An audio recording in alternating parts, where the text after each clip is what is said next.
Imagine this for a moment. A prince who had everything, wealth, power, a kingdom waiting for him, walks away from it all in the middle of the night. He leaves behind his palace, his status, even his newborn son. Why would anyone give up the very things we spend our entire lives chasing? Now, here's the paradox.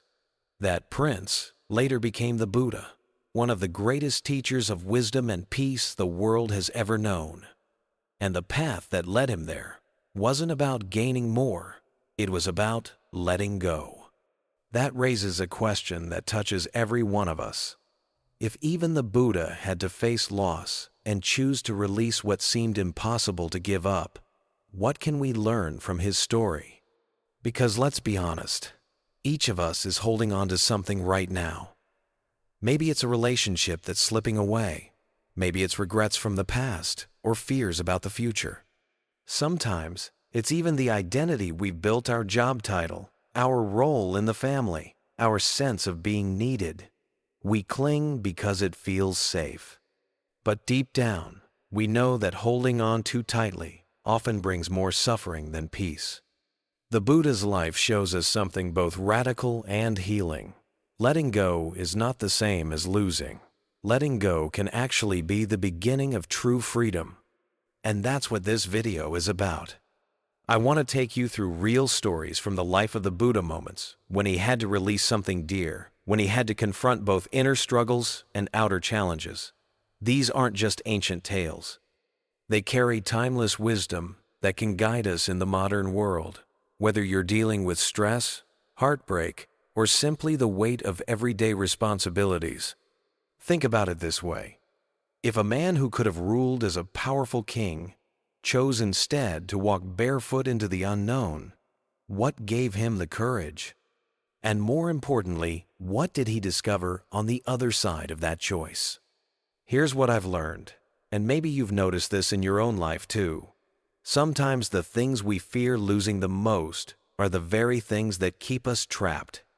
I remember a period in my life when I was clinging to a dream that no longer fit who I was. Letting it go felt like death. But once I finally loosened my grip, space opened up for something new, something far more aligned with my heart. Maybe you've experienced that too. This is why I believe the Buddha's journey still speaks to us today. Because we don't just want more, we want peace. We want clarity. We want to know that our lives matter, even when things fall apart. So in the next few minutes, I'll share with you several key moments from the Buddha's life, moments of letting go that might feel surprisingly familiar. Each story will not only touch your heart, but also give you a way to reflect on your own life. What are you holding on to right now? What would it mean to release it? And what kind of freedom might be waiting on the other side? Stay with me until the end, because the last story I'll share holds a perspective that completely transformed the way I see loss. It's not just about renunciation. It's about love, compassion, and a deeper kind of strength. And as a small thank you for being here with me on this journey, I've placed a gift for you in the description below, a free guide that I've put together, filled with practical reflections and mindful practices you can try after this video. Think of it as a way of carrying the Buddha's wisdom into your everyday life. So, are you ready to discover what happens when even a prince lets go of everything? Let's begin. Part 1. Letting go of the throne. Let me ask you this. Have you ever had something that looked perfect on the outside, but deep inside, it felt empty? That's exactly where Siddhartha, the young prince, found himself. Imagine growing up in a palace where every wish is granted before you even speak it. The finest clothes, endless music, servants rushing to fulfill your needs. And yet, despite the glittering walls of gold, Siddhartha began to feel a deep unease rising within him. Here's the hook. He had everything a man could want, and still, he felt trapped. The conflict was not outside, but within. the young prince started noticing the cracks in this perfect life. One day he left the palace and saw something he was never meant to see: sickness, aging, death. Suddenly, all the silk curtains and fragrant gardens couldn't hide the truth anymore. Everything he loved was temporary. His heart was heavy. His mind restless. Now, pause for a moment. Can you relate to that? Maybe not a palace, but perhaps a career, a house, a relationship that looked perfect to everyone else. Yet something inside you whispered, "This isn't it. Something is missing." For Siddhartha, that whisper grew into a storm. On one hand, he was bound by duty, a wife who loved him, a newborn son, parents who expected him to inherit the throne. On the other hand, there was this undeniable call, a pull towards something greater, something beyond wealth, beyond pleasure. This was his great dilemma. Should he stay or should he go? Think about the weight of that decision. To walk away didn't just mean leaving behind luxury. It meant leaving his child without a father, his wife without a husband, his kingdom without a prince. The world would call it selfish. His own heart must have been torn in two. And yet, on a silent night, he made his choice. Siddhartha mounted his horse, looked one last time at the sleeping palace, and rode into the unknown. He let it all go. Here's the paradox. Most of us would see that as a loss, a tragedy, a man abandoning everything people dream of. But Siddhartha didn't see it as losing. He saw it as beginning. By releasing the crown, he stepped into true freedom. And this is the part that stirs something in me, because it makes me wonder, how often do we cling to things that actually keep us small? Titles, roles, identities. We think they define us. But sometimes they confine us. Siddhartha's choice forces us to ask, what am I holding on to that looks like security, but actually keeps me stuck? I'll be honest with you. I've had moments where letting go felt terrifying. Walking away from a path everyone else thought was right for me. Saying no to expectations that didn't align with my heart. And yes, it hurt. It created uncertainty.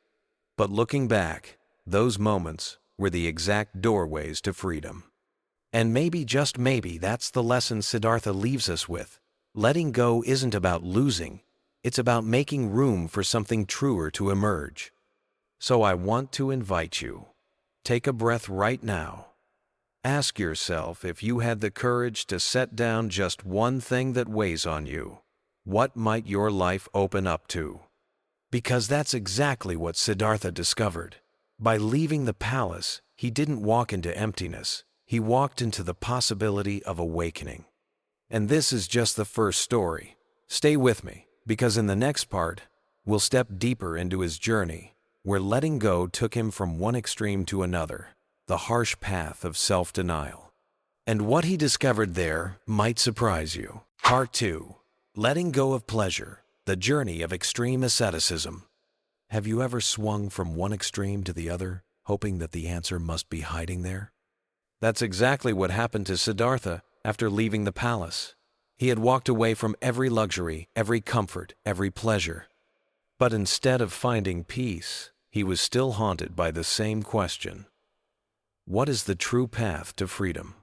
The young seeker thought, if pleasure and comfort couldn't give me the truth, maybe the answer lies in the opposite, denying the body, punishing the senses, stripping away every ounce of comfort until nothing is left but discipline. And so, Siddhartha entered the path of extreme asceticism.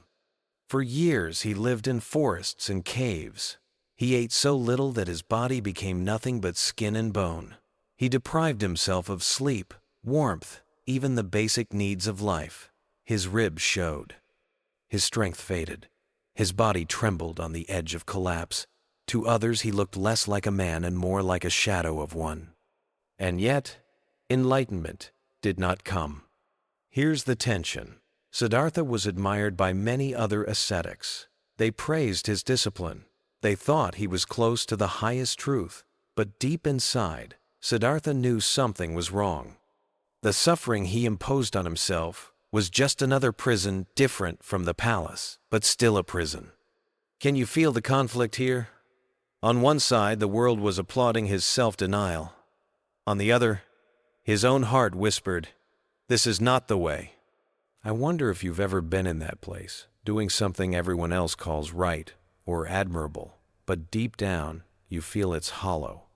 Maybe you chased success at the cost of your health, or pushed yourself so hard to be good enough that joy slipped through your fingers. Siddhartha's struggle is our struggle too. One day, after years of torment, his body could no longer bear it.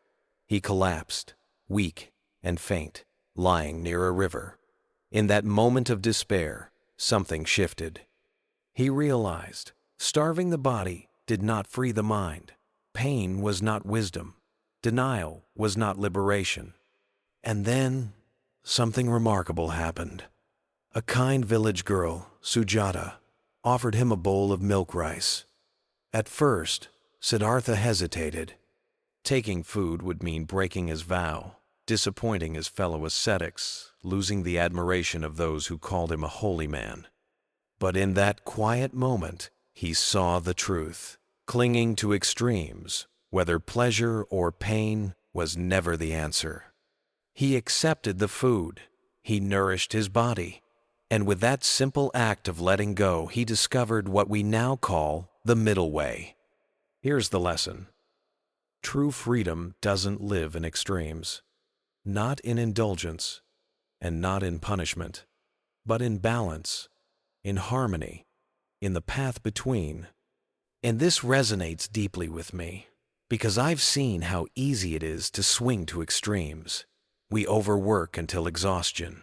We diet until we break. We strive for perfection until we collapse under the weight of our own expectations, and then we wonder why peace feels so far away. But Siddhartha's journey reminds us, letting go of extremes is not weakness, it's wisdom. It's the courage to step off the pendulum and walk a steadier path.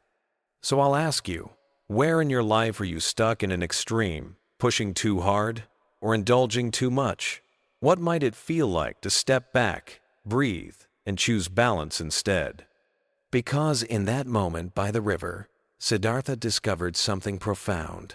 Enlightenment is not about denying life. It's about embracing it fully, without clinging to one side or the other. And that realization prepared him for the greatest battle of all the night under the Bodhi tree, when he would face not just hunger or luxury, but the deepest shadows of the mind itself. Stay with me, because in the next part, we'll walk into that night together, the night of Mara, the night of fear, temptation, and the final letting go of the ego. Part 3.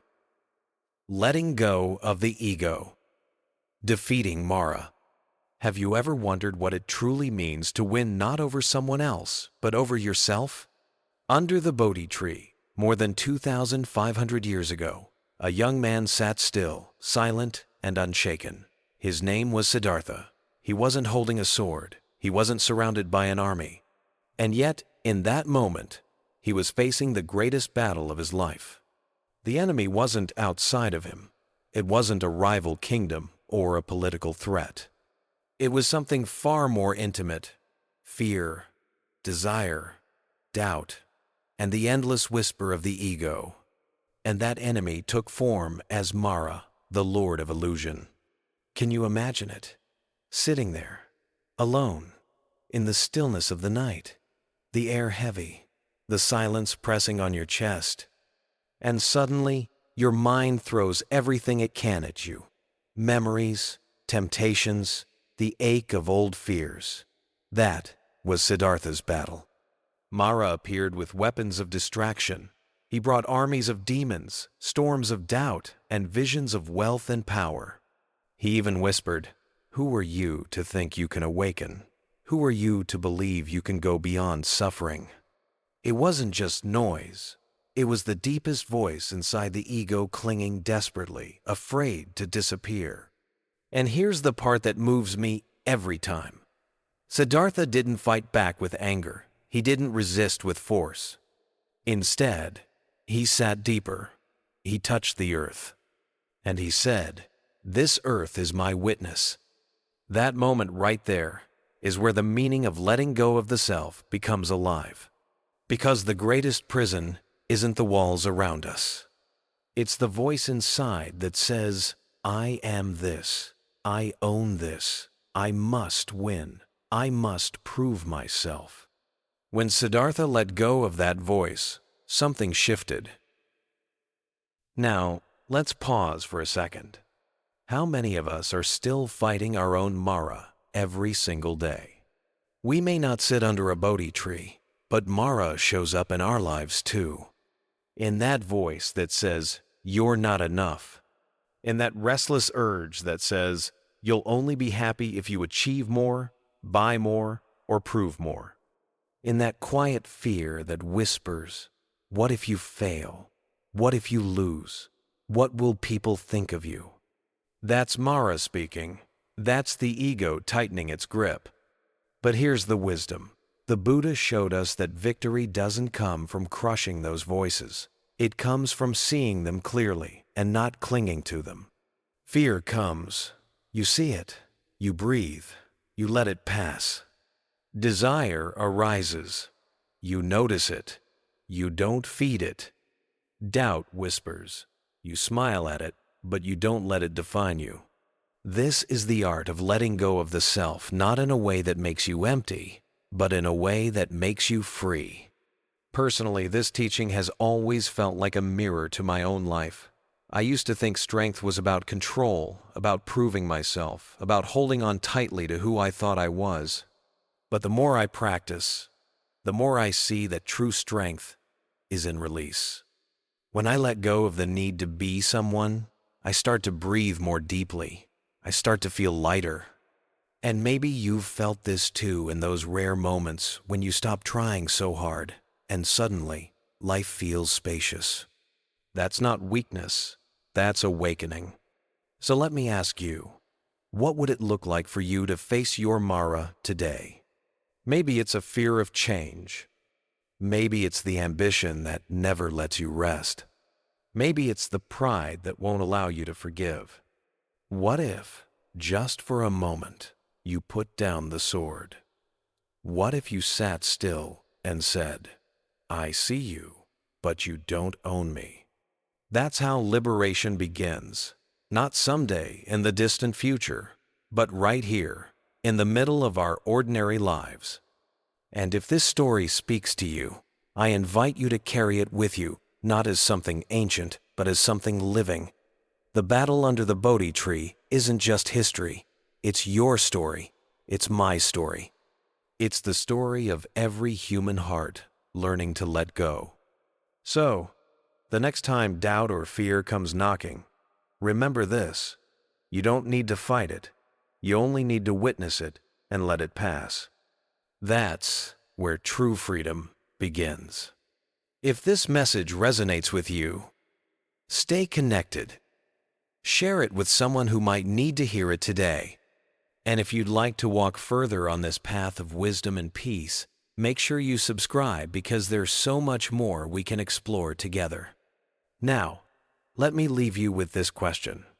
What would your life look like if, starting today, you chose to loosen the grip of the ego and awaken to the freedom that's already here? Part 4. Letting go of anger. Have you ever noticed how heavy anger feels inside your chest? It's almost like carrying a burning coal in your hand, hoping to throw it at someone else, but all the while it's your own skin that gets scorched. Now, let me share a story. One day, as the Buddha was walking through a village, a man approached him and began shouting insults. He cursed, mocked, and tried everything to provoke a reaction. The people around expected the Buddha to defend himself, to at least say something back, but instead, the Buddha simply smiled. He didn't absorb the anger. He didn't react. He just stood in calm presence. When the man finally stopped, out of breath, the Buddha asked him, "If someone offers you a gift and you do not accept it, to whom does the gift belong?" The man, puzzled, replied, "It still belongs to the one who offered it." The Buddha gently said, "Exactly. And in the same way, I do not accept your anger. It still belongs to you." Think about that for a moment. What would it mean in your life to not accept someone else's anger? I'll be honest with you. There were times in my life when I reacted immediately to anger. A sharp word thrown my way, and I threw one right back. And every single time it left me feeling smaller, not stronger. It's only later, through mindfulness, that I began to see holding on to anger never punished the other person. It punished me. Maybe you've experienced this too. A sleepless night because of an argument. A whole day ruined because of one careless comment. It feels so unfair, doesn't it? That their words can take away your peace. But here's the truth. They can't. Not unless you hand that peace over. This is what letting go of anger really means. It's not about pretending nothing happened. It's not about being weak or letting people walk over you. It's about choosing strength, the strength of not letting someone else control your inner world. I sometimes imagine anger as a storm. It rages, it shakes, it destroys, but storms always pass. If we don't get swept away, if we stay rooted, the calm always returns. The Buddha's smile wasn't just a reaction, it was a deep wisdom in action, a reminder that peace is more powerful than rage. Let me ask you, is there someone right now you're holding anger toward? Maybe a family member, a colleague, or even yourself. What would happen if you decided today not to carry that burning coal anymore? When we release anger, something remarkable happens. Our breath softens, our body relaxes, and our mind suddenly has space for compassion, for clarity, for freedom. Of course, it's not easy. Letting go never is. Sometimes anger feels justified. Sometimes it feels like the only way to protect ourselves. But here's what I've learned. Anger may feel powerful in the moment, but it never heals. It never transforms. Only calm awareness and compassion can do that. And so, the message of this story is simple but profound. The greatest strength is not in holding on, but in letting go. Maybe the next time someone insults you or tries to provoke you, you can remember the Buddha's teaching. You don't have to accept their gift of anger. You can leave it right there, with them. And just imagine how much lighter your life could feel if you chose peace instead of rage. Take a breath with me now. In and out. Feel the space that opens when you let go. That space is freedom. If this story has touched you, I'd love for you to reflect. What anger are you ready to release today? Share it in the comments. It might inspire someone else who's struggling too.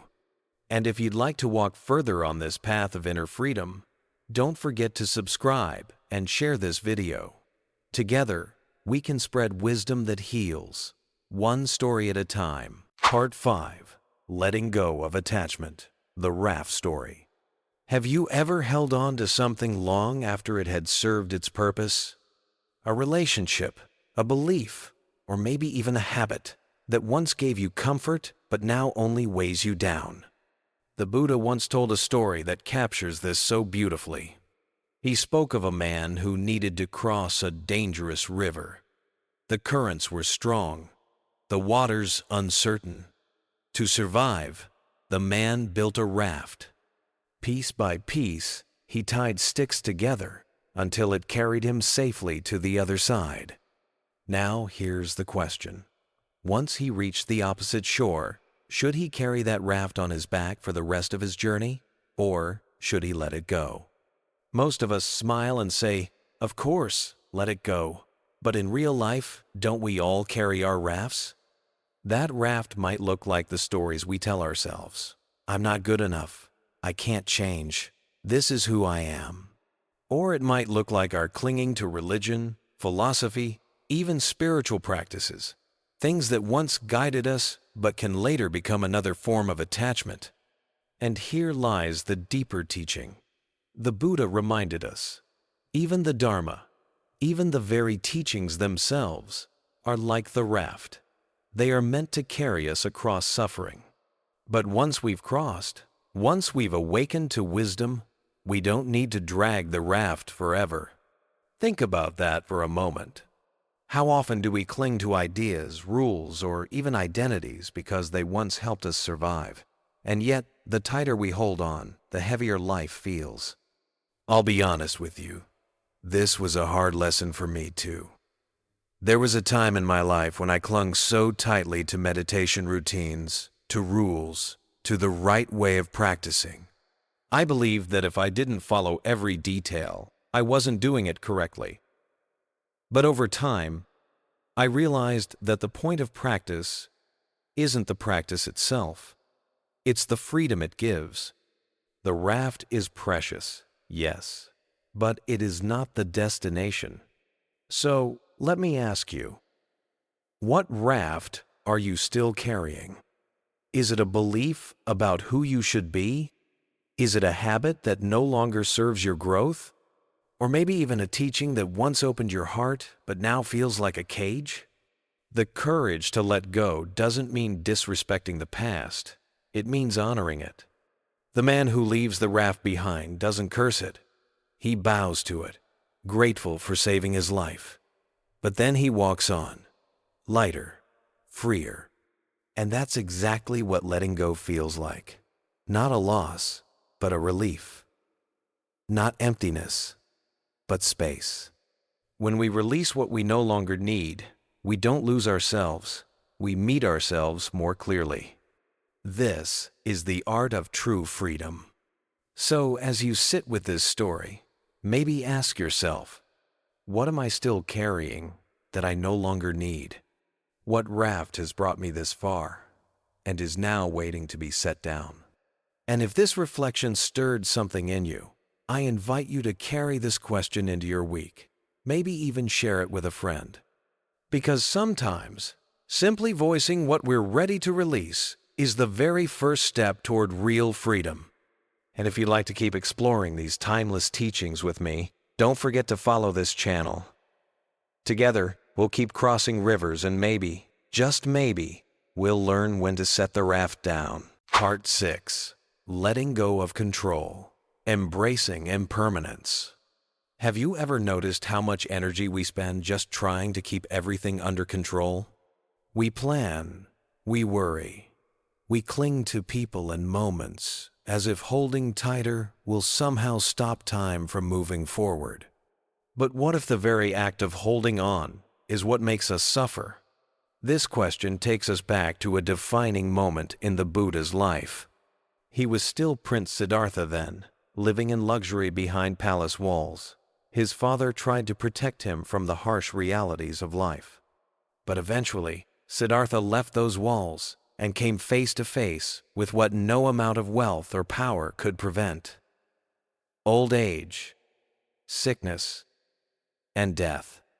Imagine this walking through the city streets for the first time and seeing an old man struggling to walk, a sick person in pain, a lifeless body being carried to its resting place. For Siddhartha, these weren't just random encounters. They shattered the illusion of permanence. He realized something profound. No one, no matter how powerful, can escape change. And here's the tension you and I still wrestle with the same truth today. We may not live in a palace, but we build our own walls, don't we? Walls of denial, walls of routine, walls of control. We tell ourselves, if I just plan enough, if I just manage everything perfectly, maybe I won't have to face loss, or aging, or uncertainty.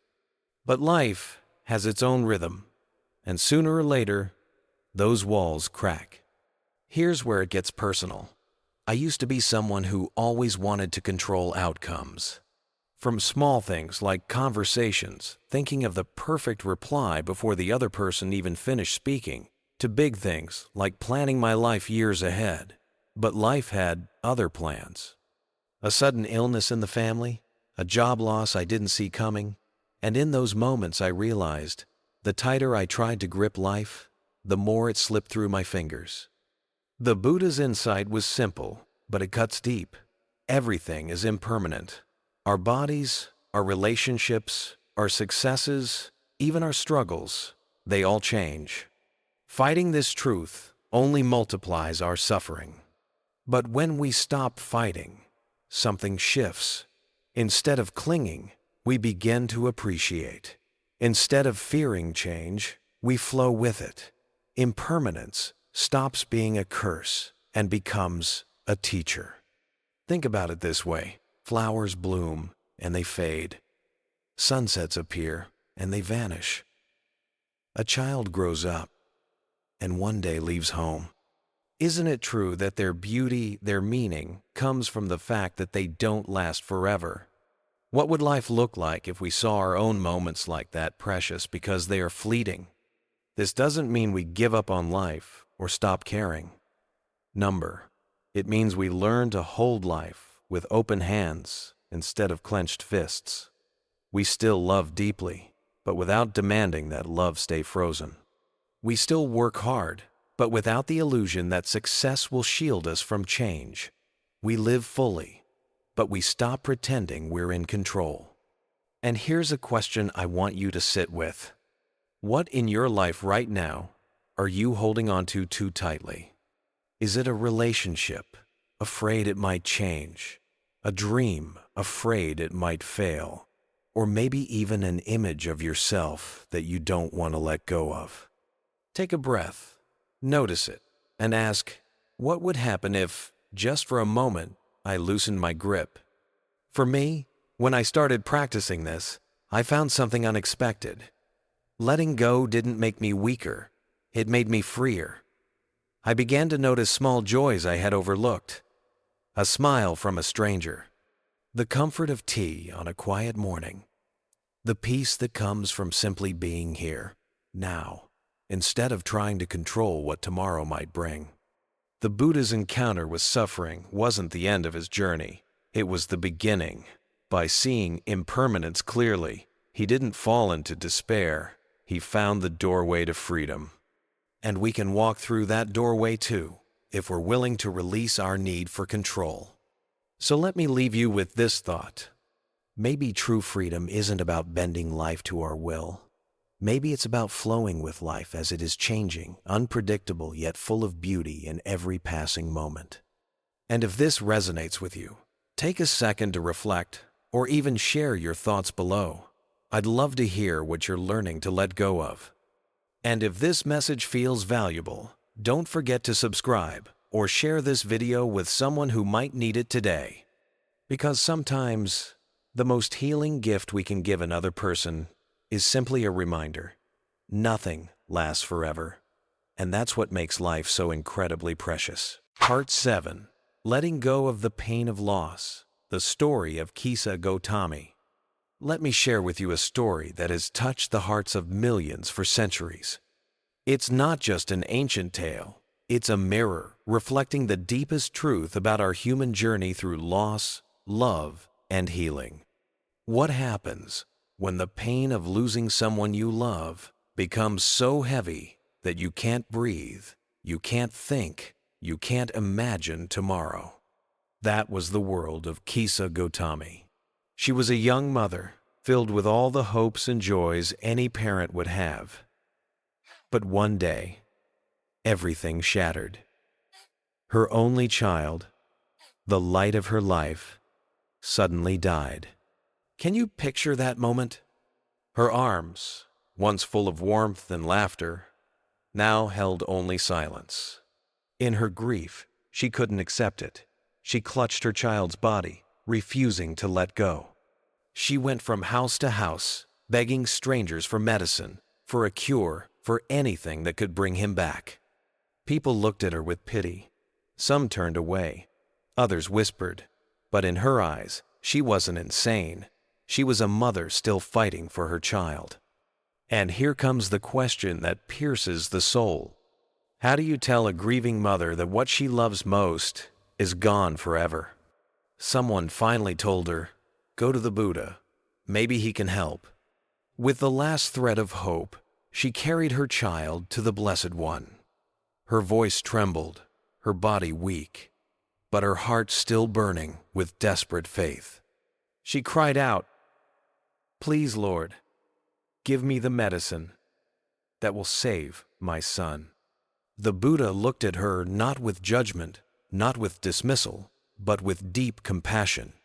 He said, "Yes, I can help you, but first bring me a handful of mustard seeds, and they must come from a home that has never known death." Can you imagine how her heart leapt? Finally, an answer. She rushed from door to door, asking for mustard seeds. And of course, every home had them. But when she asked the second part, "Has anyone in your house ever died?" the answers broke her heart all over again. "Yes, my father died. My sister passed away. We lost our child." House after house, the same truth echoed. Death had touched them all. With every yes, she realized something she had never seen before. She was not alone. Her pain was not unique. Death is not a punishment. It is part of the human condition. By the time she returned to the Buddha, her arms were empty. She had no mustard seeds, but her heart was no longer burning with denial. She had begun to see the truth. The Buddha gently told her, "You thought death belonged only to you, but it belongs to everyone. No one can escape it. This is the law of life." In that moment, Kisa Gautami laid her child to rest, not only on the ground, but also in her heart. She began to let go of her desperate grasp and opened herself to wisdom. When I first heard this story, I thought of how often we fight against reality, clinging to what has already slipped away. Loss is never easy. Whether it's a loved one, a relationship, or even a dream, we hold on because we're afraid of the emptiness that comes after. But what if letting go isn't about forgetting? What if it's about seeing clearly that every being we love is part of the same fragile, beautiful cycle? For me, this story isn't just about Kisa Gautami. It's about us. It's about me. It's about you. So let me ask you, what pain are you still carrying, as if your arms are wrapped around it day and night? And what might happen if, instead of fighting reality, you gently opened your hands and allowed wisdom to guide you through? If this story touched you, share it with someone who may need a reminder that they're not alone in their suffering. And if you want to continue walking this path of Buddhist wisdom and healing, make sure you stay with me on this channel. Together we'll explore more truths that can help us live with peace, courage, and clarity. Kisa Gautami discovered that pain does not end with denial. It softens with understanding. And maybe, just maybe, that's the medicine we've been searching for all along. Part 8. Letting go of attachment to results. Have you ever poured your heart into something, maybe raising your children, building a career, or even planting a garden, only to feel restless, anxious, or disappointed because the outcome wasn't what you hoped for? This is where one of the most liberating teachings of the Buddha comes alive: letting go of our attachment to results. Imagine the young prince Siddhartha, who left behind his palace and his throne. Every step of his journey was a seed he was planting, acts of compassion, meditation, and seeking truth. But here's the remarkable part. He didn't cling to what those seeds would become. He didn't meditate with the hidden thought, "If I sit long enough, enlightenment will come quickly." He simply devoted himself, fully, completely, without demanding a reward. And that's something I think we forget in our modern lives. We're trained to measure everything by the outcome. How much money we made, how many likes we got, whether things worked out. But the Buddha's wisdom whispers something different. Plant the seed, water it with kindness, and then release it. But here's the tension. Our minds crave certainty. We want guarantees. Will my effort be worth it? Will my love be returned? Will my work make a difference? And the painful truth is, we can't control that. I'll be honest with you, I've struggled with this myself. I remember spending months on a project, giving it everything I had, only to see it go unnoticed. My mind was restless, frustrated, even resentful. But then, when I softened and reminded myself, your work was still a seed, you just can't see yet where it's growing, a calmness came over me. And maybe you've felt that too. The quiet relief, when you stop obsessing over what will happen and just allow life to unfold. The Buddha compared life to planting seeds in a vast field. You don't stare at the soil every day, demanding it sprout on your schedule. You trust the process, you care for it, you let nature do the rest. And in the same way, when we release our grip on results, we find freedom. We can still work hard, still give everything we have, but without that heavy chain of expectation dragging us down. Think about it. How many moments of your life have been clouded by anxiety because you were waiting for something to turn out just right? What if instead you could find joy in the very act of giving, creating, serving, without being held hostage by the outcome? The practice is simple, but not easy. It's about shifting your attention from, what will I get, to, what am I giving right now?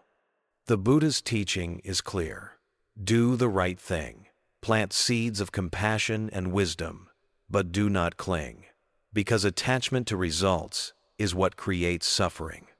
When we tie our happiness to outcomes, we live in chains. But when we release expectations, we step into peace. And that's the paradox. When you let go of results, you often create even better ones. Because your actions come from clarity, not fear, from love, not control. So maybe ask yourself tonight, where in my life am I too attached to how things should turn out? Is it in my relationships, my career, my health? And what would it feel like to give my best and then let go? I can tell you from my own journey, it feels like unclenching a fist you didn't even realize was tight. The breath flows easier. The heart feels lighter. If this teaching speaks to you, try living it for just one day. Do something wholeheartedly, without checking the clock, without worrying about the reward, and then notice the peace it brings. And if this message resonates, I invite you to walk this path of wisdom with me. Subscribe, share this with a friend who might need to hear it, or simply leave a comment with your reflections. Because when we learn and practice together, these seeds of wisdom grow even stronger. Remember this, your task is not to control the harvest. Your task is to plant, to nurture, and to let go. That's where true freedom begins. Ending section. You know, when we look back at the journey of the Buddha, there's one message that keeps echoing through time. Letting go is not about losing, it's about gaining freedom. We often think that when we let go of something, whether it's a position, a relationship, or even an old dream, we're left with emptiness. But in truth, what we gain is space. Space for peace. Space for growth. Space for the heart to finally rest. Think of the Buddha himself.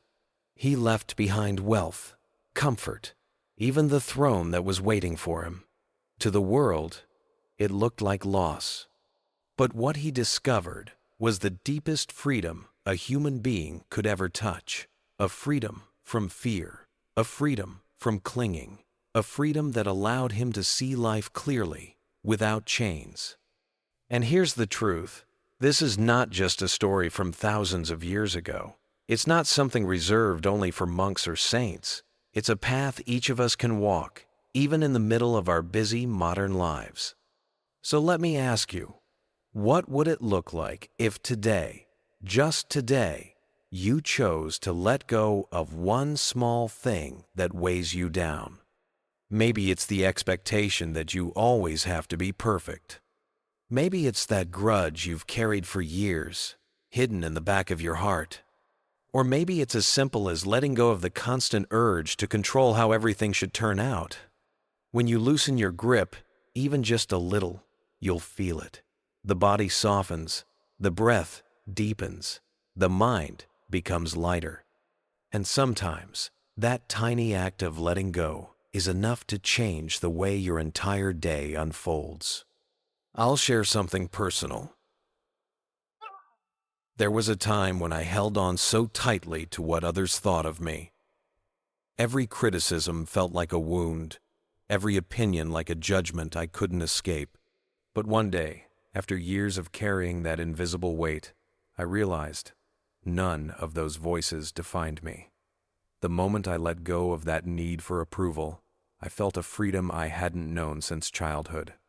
And the truth is, the world didn't fall apart when I stopped trying to control how people saw me.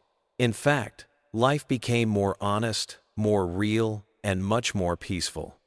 And maybe you've had a moment like that too. A moment when you finally released something and suddenly the air felt lighter, the horizon wider. That's the gift of letting go. So as we close today's reflection, I want to leave you with this invitation. Try it for yourself. Not tomorrow, not next week, but today. Just one act of letting go. Put down one burden you don't need to carry anymore and notice what happens inside. Because letting go is not about turning away from life, it's about turning toward life with open hands. If this message resonates with you, I'd love to hear from you. Have you ever had an experience of letting go that brought unexpected peace into your life? Share it in the comments below. Who knows, your story might be the encouragement someone else needs right now. And if, while listening, you found yourself thinking of a friend or a loved one who could use this reminder, maybe send this video their way. Sometimes, a gentle word arrives at just the right moment. Before we part, remember this: freedom doesn't come from holding on. It comes from releasing what was never truly ours to begin with. And if today's reflection spoke to you, stay close.